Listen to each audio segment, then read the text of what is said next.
샬롬. 오늘 행복한 월요일 아침입니다. 분위기를 좀 바꿔봤습니다. 우리 성도님들 한 주간 새롭게 시작하는데 좀 힘을 드리기 위해서 분위기를 한번 바꿔보았습니다. 오늘은 에스겔서 4장 1절로 8절의 말씀인데요. 제목을 징조라고 정했습니다. 징조. 자, 징조가 무엇입니까? 우리들의 삶 가운데 이루어질 일에 대한 사인이죠. 또한 징조가 무엇일까요? 아직 이루어지지 않았지만 언젠가는 반드시 이루어질 일에 대한 예표, 이게 사인, 징조 아니겠습니까? 오늘 본문에서 하나님께서는 에스겔에게 토판을 가져오라고 그러셔요. 그리고 토판 위에 그림을 그리라고 합니다. 예루살렘 성을 그리고요. 그리고 그 주위에 토성을 쌓게 되고 더 나아가서 바벨론을 의미하는 철판을 가지고 와서 둘러싸라고 하셔요. 자, 이게 무슨 징조, 무슨 사인입니까? 예루살렘 성을 바벨론이 포위를 하고 또한 그 바벨론이 남유다를 공격함으로 인하여서 결국은 BC 586년에 남유다가 망하는 그것을 예표하고 있는 것이죠. 자, 오늘 본문 1절을 한번 보실까요?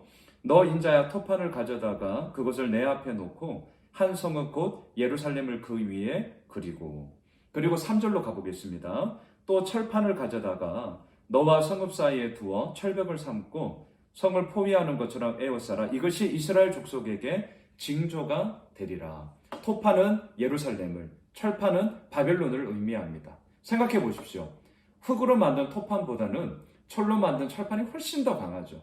이것이 하나님께서 남유다를 향한 심판이요 징계에 대한 사인으로서 에스겔에게 선포되어지고 있습니다. 이뿐만이 아니에요. 오늘 본문 4절로 7절, 8절까지를 보시면 에스겔이 너무너무 힘든 사명을 감당해야 합니다. 자, 그게 뭐냐고요? 오늘 본문 4절 이하를 한번 보십시오. 너는 또 왼쪽으로 누워 이스라엘 족속의 제약을 짊어지되 내가 눕는 날수대로 그 제약을 담당할지니라. 제약을 담당하라고 하는데 누워서 담당하라고 합니다. 그게 무엇이냐고요? 5절입니다. 내가 그들의 범죄한 횟수대로 내게 날수를 정하였나니 곧 390일이니라. 너는 이렇게 이스라엘 족속의 죄악을 담당하고. 자, 먼저 이스라엘의 죄악을 담당하기 위하여서 390일을 오른쪽으로 누워 있어라 라고 얘기를 합니다.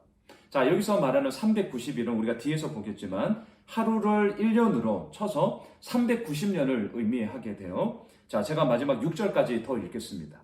그 수가 차거든 너는 오른쪽으로 누워 유다 족속의 제약을 담당하라. 내가 내게 40일로 정하였나니 하루가 1년이니라. 이번에는 남유다의 제약을 담당하기 위하여서 오른쪽으로 40일을 누워 있으라고 해요.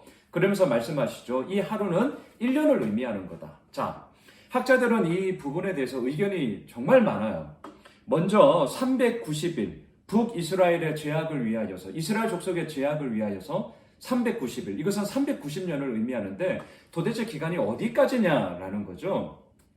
학자들에 의하면요. 어떤 학자는 이렇게 얘기합니다.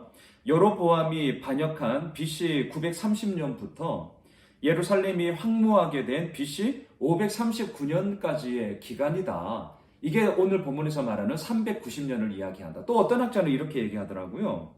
솔로몬이 등극한 BC 975년부터 예루살렘이 멸망하였던 BC 586년까지의 기간이다. 또한 남유다의 제약을 40일 동안 40년을 감당하라고 하는데요. 이 부분에 대해서는 남유다가 망한 BC 586년부터 해방의 기틀이 마련된 BC 539년까지.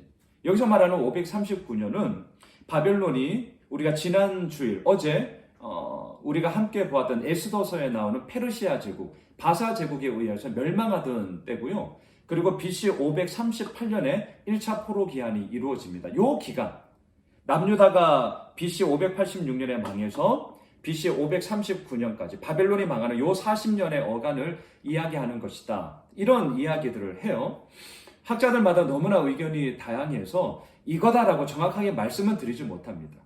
그럼에도 불구하고 우리가 이 부분에서 알 수 있는 것은 무엇이냐? 북이스라엘의 죄악이 남유다의 죄악보다는 훨씬 더 심하였다. 왜? 이 연수의 차이를 통하여서 우리가 이러한 부분들을 충분히 유추할 수 있게 되는 거죠. 중요한 것은 무엇입니까? 에스겔이 이러한 모든 죄악을 기꺼이 감당해야 한다는 거예요. 에스겔도 힘들죠.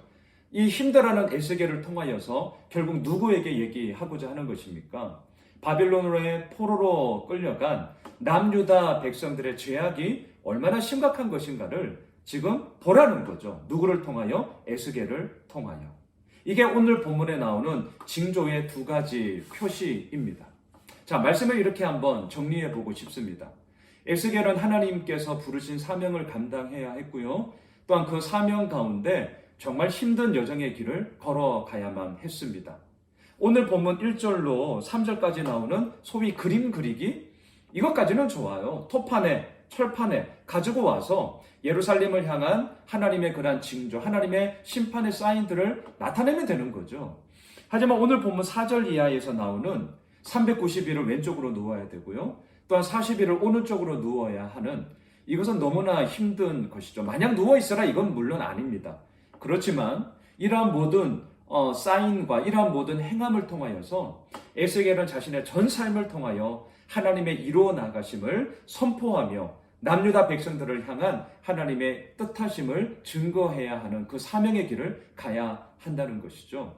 우리 사랑하는 예수 오메실 가족 여러분, 오늘 월요일을 시작하면서 또한 새로운 한 주간을 시작하면서 우리들에게 허락하여 주신 사명, 또 우리를 통하여서 드러내시고자 하는 하나님의 사인, 그 징조는 과연 어디에 있을까요?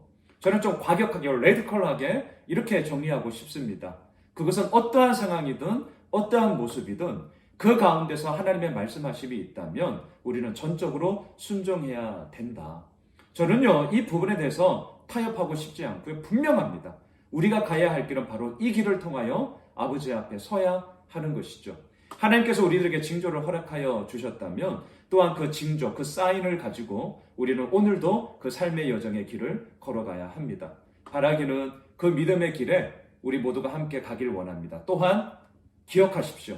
그 믿음의 여정의 길에 반드시 하나님은 우리와 함께 하십니다. 그러한 복된 한 날이 되시길 주님의 이름으로 축복합니다.